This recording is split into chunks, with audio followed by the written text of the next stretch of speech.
This is another application which will show you that how the graphical user interface of the clock stopwatch look like. So I will run this code and you will see the result.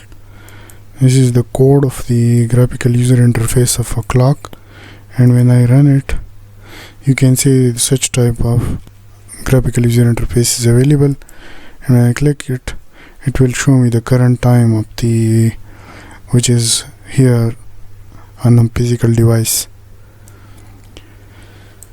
After that, there is a stopwatch option available. If I start it, you will see that within the command window there is a timer which show the time, and the start time minus the current time will tell me the how many seconds have been passed when I have pressed the start button.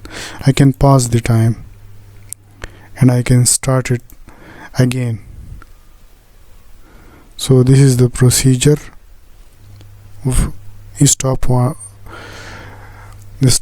code. There is a clock and there is a timer which will use to be show me the actual time of the activity.